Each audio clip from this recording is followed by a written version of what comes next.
દાહોદથી સમાચાર ભારતસિંહ વાખડા આખરે ભાજપથી જ ચૂંટણી લડશે। ગુજરાતની રાજનીતિના સૌથી મોટા સમાચાર દાહોદથી સામે આવ્યા કે ભાજપે આખરે ભારતસિંહને પોતાની બાજુ વાળી દીધા છે અને ત્યારબાદ ત્રણ પક્ષના ફોર્મ ભરનારા ભારતસિંહે આખરે ભાજપમાંથી ચૂંટણી લડવાનો નિર્ણય લીધો છે। ભારત વાખડા પીપેરો જિલ્લા પંચાયત બેઠક પરથી થઈ શકે છે બિનહરીફ। બચ્ચુ ખાબડની સામે વિધાનસભામાં લડેલા નેતાને આપવામાં આવી છે ટિકિટ, તો ત્રણેય પક્ષથી ફોર્મ ભર્યા હોવાની જાણકારી હતી, પરંતુ ત્યારબાદ ભાજપ તરફ તેઓ ઝૂક્યા હોવાની જાણકારી છે। વધુ માહિતી ન્યૂઝ 18 સંવાદદાતા સૌરભ પાસેથી મેળવીશું। સૌરભ, શું વધુ જાણકારી છે સમગ્ર ઘટનાને લઈને? બિલકુલ કહી શકાય કે ભારતસિંહ વાખડાનું જે ચિત્ર છે સ્પષ્ટ થઈ ચૂક્યું છે અને ભારતસિંહ વાખડા જેઓ કે ભારતીય જનતા પાર્ટીમાંથી ચૂંટણી લડવાની ઈચ્છા વ્યક્ત કરી હતી।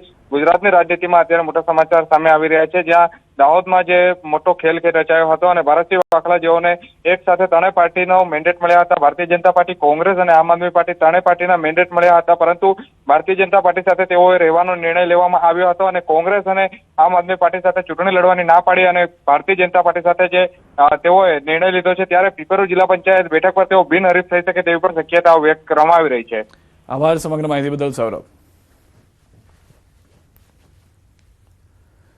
આ તરફ અરવલ્લીથી સમાચાર, એક ઉમેદવાર પાસે બે પક્ષના મેન્ડેટથી ચકચાર। ભીખુસિંહ ચૌહાણે કોંગ્રેસ અને આપ બંનેના મેન્ડેટ મેળવ્યા, અંતે ઉમેદવારે આપનું મેન્ડેટ રદ કરાવ્યું। ભીખુસિંહ ચૌહાણ કોંગ્રેસ તરફથી ચૂંટણી લડશે। ધનસુરા તાલુકા પંચાયતની બેઠક પર ખેંચતાણ બાદ ચિત્ર સ્પષ્ટ થયું છે। વધુ એક જગ્યા કે જ્યાં આગળ એક જ ઉમેદવારને બે અલગ અલગ પાર્ટીએ મેન્ડેટ આપ્યા હતા, પરંતુ અંતે પાર્ટી તરફથી મળેલા બંને મેન્ડેટમાંથી કોંગ્રેસ તરફ તેમનો ઝુકાવ જોવા મળ્યો। હું ધનસુરા તાલુકાની રમૂજ 14 બેઠક ઉપરથી ઉમેદવારી નોંધાયેલી છે, બે મેન્ડેટ સાથે નોંધાયેલી છે અને હાલ ફોર્મ ચકાસણી માટે ધનસુરા મામલતદાર કચેરી આવેલો છું। તો કોંગ્રેસનું ફોર્મ મેં રાખ્યું છે અને આપનું ફોર્મ મેં રદ કરેલું છે। આપે કેમ બે મેન્ડેટ સાથે ઉમેદવારી નોંધાવી હતી? શરત ચૂકના કારણે। થરાદ મામલતદાર કચેરીના ગેટ નજીક હોબાળો, ફોર્મ ચકાસણી સમયે ઉમેદવારોને પોલીસે રોકતા રોષ જોવા મળ્યો છે। ફોર્મ ચકાસણીમાં અંદર ન જવા દેવાનો ઉમેદવારોનો આરોપ, પોલીસ તાનાશાહી કરી રહી હોવાના આક્ષેપો લાગ્યા। ઉમેદવારો અને ઉમેદવારોના વકીલને અંદર ન જવા દેતા હોબાળો થયો। પોલીસ ઉમેદવારોને પરેશાન કરતી હોવાના કોંગ્રેસનો દાવો। રોષને ધ્યાનમાં રાખીને થરાદ મામલતદાર કચેરીએ ચુસ્ત પોલીસ બંદોબસ્ત ગોઠવી દેવામાં આવ્યો છે।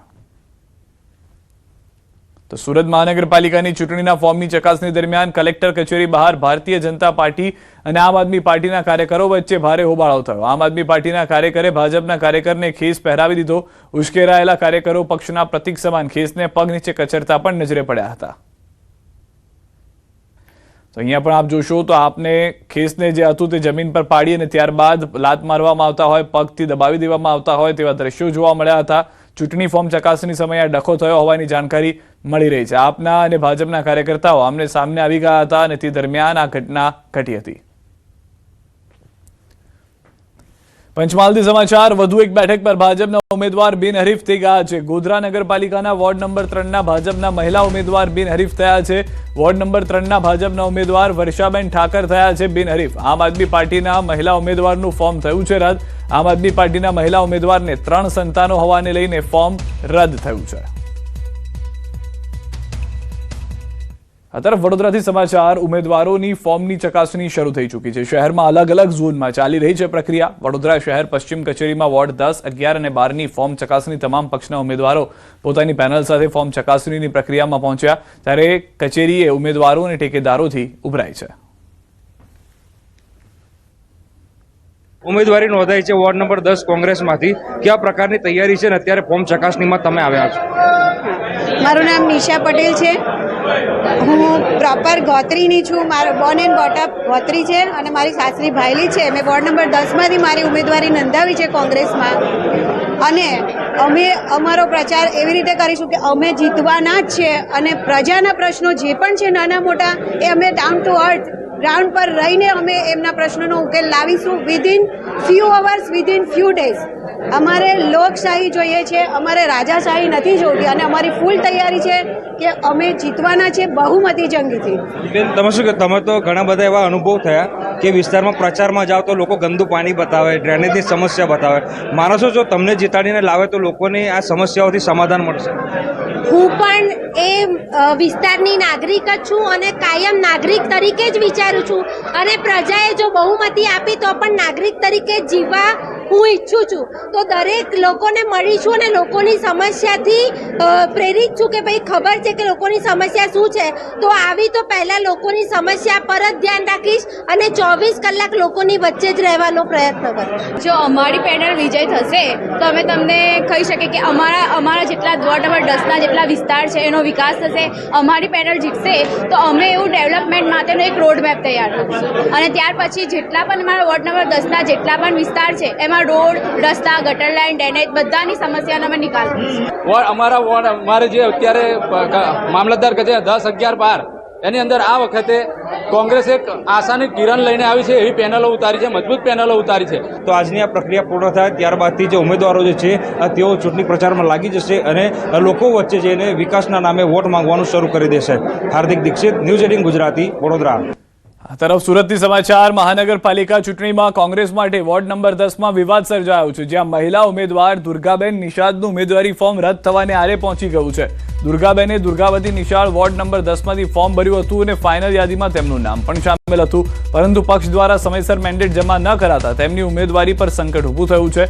આ મુદ્દે દુર્ગાબેન નિષાદે ગંભીર આક્ષેપ કરતા જણાવ્યું કે તેમને મેન્ડેટ આપવામાં આવ્યો નહોતો, જેના કારણે તેમનું ફોર્મ રદ થયું. આ મુદ્દે તેઓ કલેક્ટર કચેરીએ પહોંચી આક્રોશ વ્યક્ત કર્યો.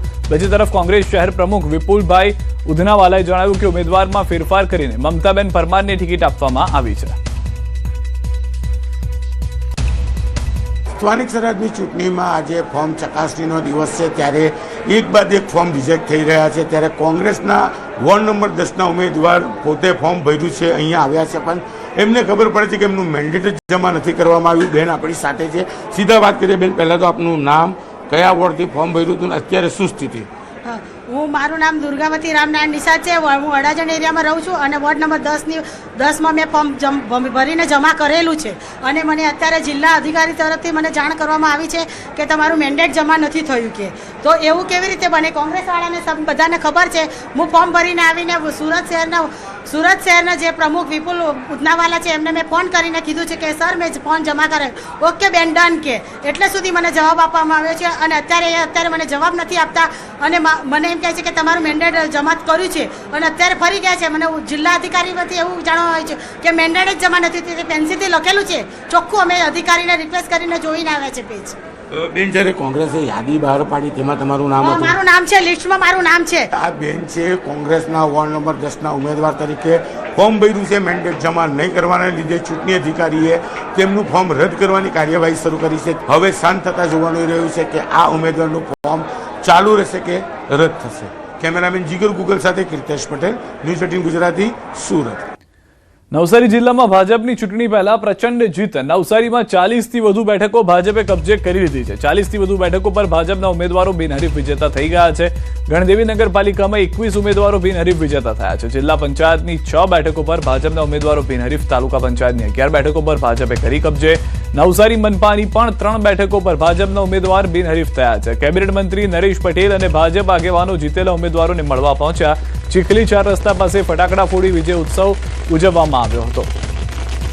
તો 40થી વધુ બેઠકો પર ભાજપના ઉમેદવારો બિનહરીફ થઈ ગયા હોવાની વાત છે. નવસારીમાં ભાજપની ચૂંટણી પહેલા જ પ્રચંડ જીતના દ્રશ્યો આપ જોઈ રહ્યા છો અને ત્યારબાદ ઉજવણી જે છે તે શરૂ થઈ ગઈ છે. મનપાની 3 બેઠકો પર ભાજપના ઉમેદવારો જે છે તે બિનહરીફ થઈ ગયા છે. હજી તો તમામ જગ્યાએ ફોર્મ ચકાસણીની પ્રક્રિયા ચાલી રહી છે. કેટલીક જગ્યાએ કોંગ્રેસના ઉમેદવારો અથવા તો આમ આદમી પાર્ટીના ઉમેદવારો કે જે ફોર્મ ભરવામાં પણ ભૂલ કરી ચૂક્યા છે, જેના કારણે પણ સીધો જે લાભ છે તે ભાજપને થઈ રહ્યો છે. કેટલીક જગ્યાએથી ઉમેદવારો પોતાનું નામ પરત ખેંચી રહ્યા છે કે જે ભાજપના ઉમેદવારોને બિનહરીફ જીતાડી રહ્યા છે. વધુ માહિતી ન્યૂઝ 18 સંવાદદાતા ભાવિન પાસેથી મેળવીશું. ભાવિન, નવસારીમાં તો ચૂંટણીના પરિણામ પહેલા જ ઉજવણીનો માહોલ જોવા મળી રહ્યો છે. ચોક્કસથી સિદ્ધાર્થ, જે સ્થાનિક સ્વરાજ્યની ચૂંટણી છે ને લઈને નવસારી જિલ્લામાં ચૂંટણી પહેલા જ જે છે જીતનો માહોલ સર્જાઈ ચૂક્યો છે. એટલા માટે કે નવસારી જિલ્લામાં 40થી વધુ જે બેઠકો છે ભાજપે કબજે કરી લીધી છે અને સૌથી મોટી અને મહત્વની વાત છે કે ગણદેવી નગરપાલિકાની જે ચૂંટણી હતી એમાં 24માંથી 21 બેઠકો બિનહરીફ થઈ ગઈ છે. જે કોંગ્રેસની નિષ્કાળજી હતી, કોંગ્રેસ સમય મર્યાદામાં મેન્ડેટ આપવાનું હતું એ આપી ન શકતા આ પરિસ્થિતિનું નિર્માણ થયું છે. જ્યારે બીજી બાજુ જો સિદ્ધાર્થ વાત કરવામાં આવે તો જિલ્લા